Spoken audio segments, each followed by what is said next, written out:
Okay, we're back. We're going to be doing some friction strokes.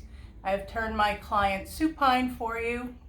So I'm going to show you friction strokes on the arms, on the neck, and the chest.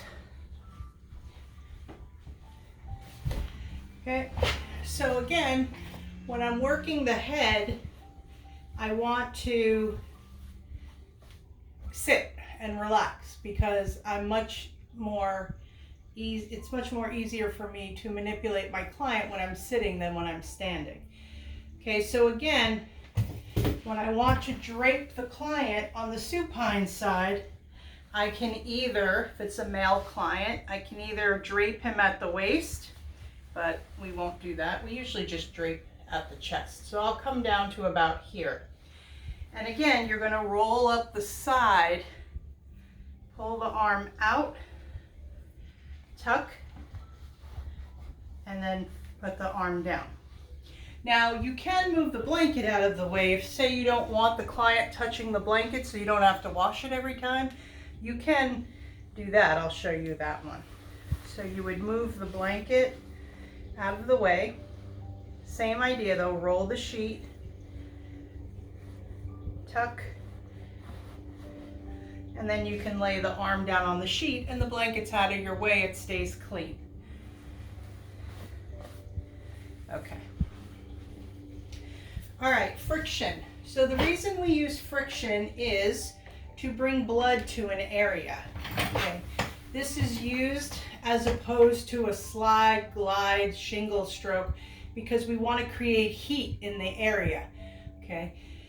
Again, you're going to go a little bit deeper in friction than you would in Swedish, but it's not a deep tissue stroke. So you don't want to jam your thumb in there. The client is not going to like you. Okay, but again, we still start with our effleurage strokes. You always come back to effleurage. Okay, so again, make sure you have enough lotion or oil. Okay, and again, you just want to rest your hand on the client for a second to let them know you're coming. And you're going to start with those basic gliding strokes. Okay, I may go halfway down the arm and back up. And again, everything I do is pretty much in a circular motion. Okay, nice and relaxed. Try not to take your hands off the client. Now, in reality, if I was doing a client supine, working on them supine, I would start with the scalp massage, I'd do the whole facial massage, and then I'd get into the neck and chest.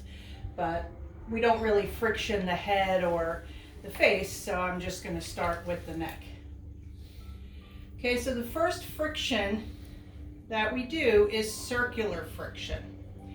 Okay, so circular friction is just that. You can take your fingertips and either go in circles and you press a little bit harder, or you can use your hands to go circular, like half moon. We can do this on the abdomen. Okay, but usually circular friction, you can use your knuckles, flat knuckles across the top, not the edge of the knuckle, just this flat surface. Okay. We usually do that move in the shoulder, between the shoulder and the neck. That little trapezius muscle will come up and we can usually get in there and do some nice rotation. Okay, cross fiber friction would be going against the muscle grain. Okay, so if I turn Mr. Laird here, lift your head a little bit. Good. See his SCM muscle right here? It pops right out at you. Relax. Thank you. If I turn his head, now he's got limited range of motion in his neck. Very poor neck area here. But I can grab that SCM and isolate it. See that beauty?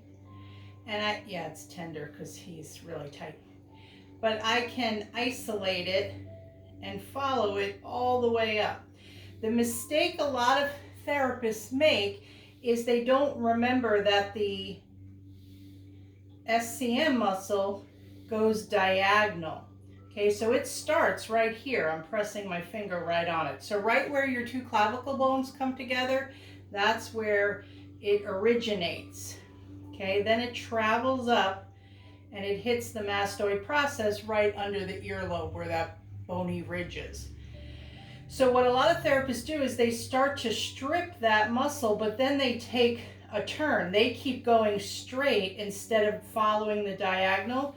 If I go straight, I'm landing on the anterior middle, he's really tight. Anterior, middle, and posterior scalene group of muscles. So when you're doing a strip, you have to remember that you have to follow the actual muscle down. But because we're doing friction, it's a little bit different. So another type of friction is parallel friction or cross fiber. So if I was doing parallel friction, I'd bring my fingers together and I would rub up and down the muscle because the fibers run north to south.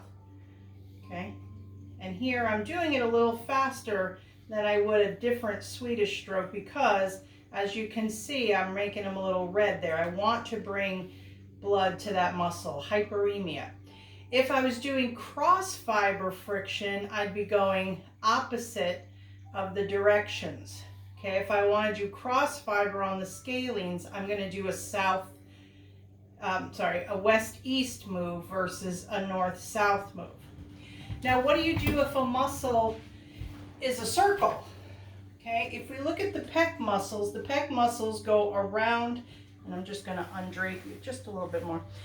The pec muscles go around the entire breast area in a circle, and then they all come together to tie into the humerus bone. So here I can do lots of things. Okay, I want to bring the arm out, and then I can friction parallel. Okay, and I'm probably using a little more pressure than I should, sorry. Okay, I just know he's tight in there. Okay, I could come across this way. Now, obviously on a woman, we're only gonna come to about here. Okay, so just be wary. Okay, and again, I'm digging in just a little bit, but not too much.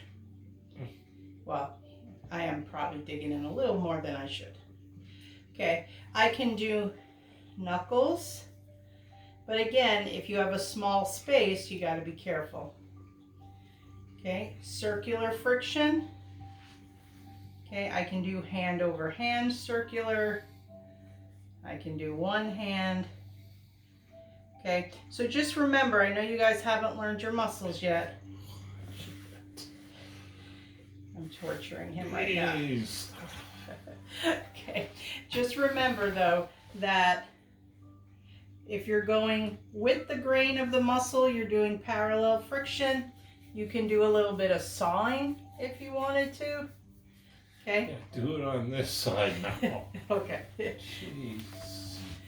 Do a little sawing here. Now, obviously, the hairier the person, the more you have to be careful. Okay, so again, cross fiber friction, parallel friction. Yeah, super tight, Mr. Laird, super tight.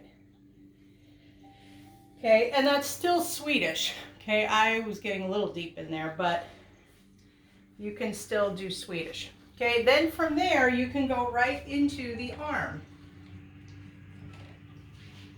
Okay, so follow that line. You have it undraped, just go right into it.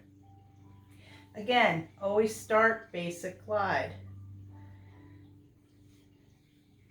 Now I can work this way, or I can work this way, whatever's easier for you.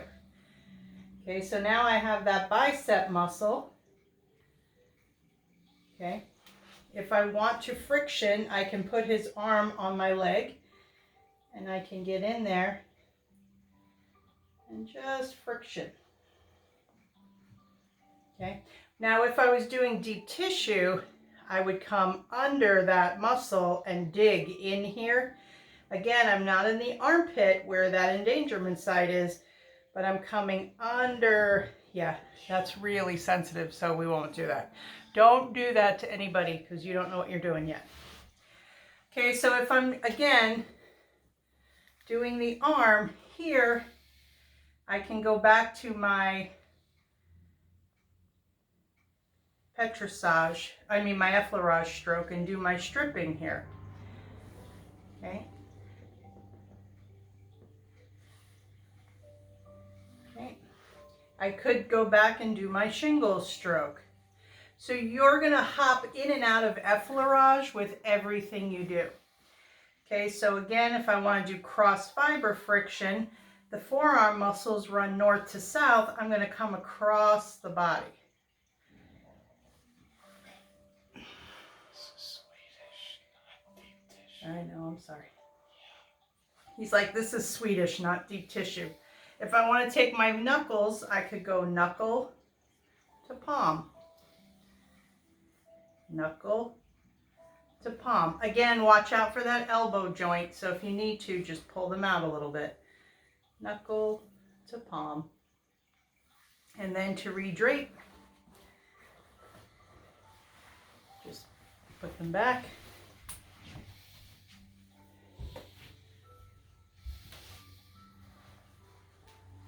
Back. And then just give a nice compression. Okay, all right, so those are friction strokes. Again, watch your video online, and then we're gonna go over joint movements next.